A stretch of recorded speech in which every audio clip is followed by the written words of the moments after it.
நம்ம ஹீரோயின் இனியா வீட்டுக்கு போற ஒவ்வொரு நிமிஷமும் மாயா தன்னை பத்தி பேசின ஒவ்வொரு விஷயத்தையும் தான் பலமா யோசிச்சுக்கிட்டே வராங்க. ஒருவேளை மாயா சொன்ன மாதிரி அவ வாழ்க்கை கெட்டு போனதுக்கு நாம காரணமா இருந்திருப்போமோ அப்படின்ற யோசனையும் அவங்களுக்குள்ள வர ஆரம்பிச்சுது. இதெல்லாம் தேவையில்லாத கற்பனைகள். அவ பண்ண தப்புக்கு தான் அவ எல்லாத்தையுமே அனுபவிச்சுட்டு இருக்காளே தவிர அதுக்கும் இனியாவுக்கும் எந்த சம்பந்தமும் இல்ல.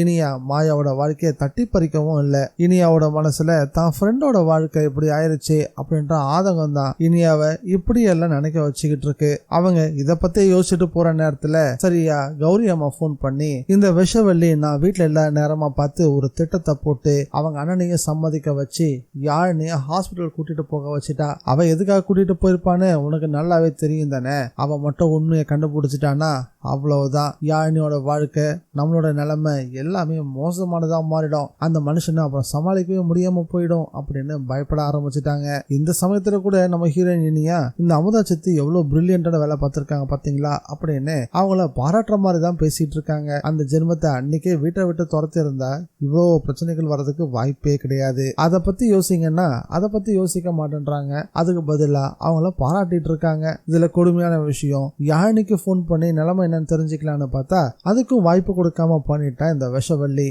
போனை எடுத்துட்டு வந்தா எங்க என்ன பண்ணிக்கிட்டு இருக்கோம் அப்படின்ற தகவல் மற்றவங்கெல்லாம் தெரிஞ்சிருமோன்னு யோசிச்சுதான் யாழினிய போனை எடுக்க முடியாத அளவுக்கு நெருக்கடியை கொடுத்து அவசரமா வண்டியில ஏத்திட்டு கிளம்பிட்டாங்க. எந்த ஹாஸ்பிட்டல் போனாங்கன்ற எந்த தகவலும் இல்லை. ஆனா அவங்கள கண்டுபிடிச்சாகணும். அவங்க செக் பண்றதுக்கு முன்னாடி யாழினிய அவங்க கிட்ட இருந்து காப்பாத்தி கூட்டிட்டு வரணும். இதுக்கு என்ன வழின்னு யோசிச்சவங்க இதுக்கெல்லாம் ஒரே ஒரு வழி நம்ம ஹீரோ விக்ரம் மட்டும்தான். அவர்கிட்ட விஷயத்த சொல்லுவோம். விஷப்பாம்பு சிவம் விஷவள்ளி 2 பேரோட போன் லொகேஷன் எங்க இருக்குன்னு பார்த்து அந்த லொகேஷன்ல இருக்கக்கூடிய ஹாஸ்பிட்டல் போயிட்டோம்னா அவங்கள ஈஸியா கண்டுபிடிச்சிட முடியும் நம்பிதான் இந்த விஷயத்த விக்ரம் கிட்ட சொல்லவும் அவரும் முதல்ல பதறினவரு. பிறகு நம்ம ஹீரோயின் இனியா சொன்ன விஷயங்கள் ரொம்ப சரியா இருக்குன்னு யோசிச்சு அதே போல கண்ட்ரோல் ரூமுக்கு கால் பண்ணி தன்னுடைய அப்பா நம்பரையும் அத்தா நம்பரையும் கொடுத்து இந்த நம்பர் எங்க இருக்கு அப்படின்னு லொகேட் பண்ண சொல்லிட்டாரு. கண்ட்ரோல் ரூம்ல இருந்து அந்த 2 நம்பரும் எந்த இடத்துல லொகேட் ஆயிருக்கு அப்படின்ற விஷயத்த சொன்னதும் அந்த இடத்துக்கு நம்ம ஹீரோ விக்ரமும் ஹீரோயின் இனியாவும் வேகமா போக ஆரம்பிச்சாங்க. விஷவள்ளியும் விஷப்பாம்பு சிவமும் யாழினியோட ஹாஸ்பிட்டலோடைய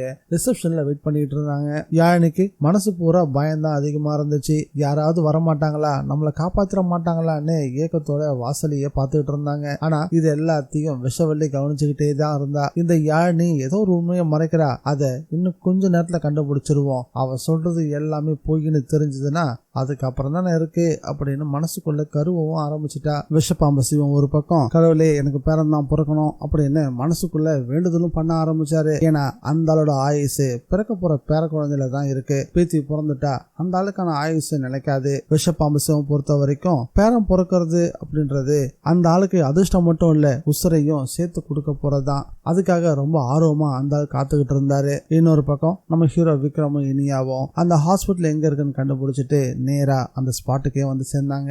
இனியாவும் விக்ரமும் ஹாஸ்பிட்டல் நுழையும் போதுதான் அதை பார்த்த யாழினிக்கு போன உசிரே திரும்ப வந்துச்சு. விஷவள்ளி விஷப்பாம்பு சிவம் 2 பேரும் செஞ்சுட்டு இருக்கிறத பத்தி உங்களோட கருத்து என்னன்றத மறக்காம கமெண்ட்ல பதிவு பண்ணுங்க. இந்த வீடியோ பிடிச்சிருந்தா லைக் பண்ணுங்க, ஷேர் பண்ணுங்க. மீண்டும் அடுத்த வீடியோல சந்திக்கலாம். By guys.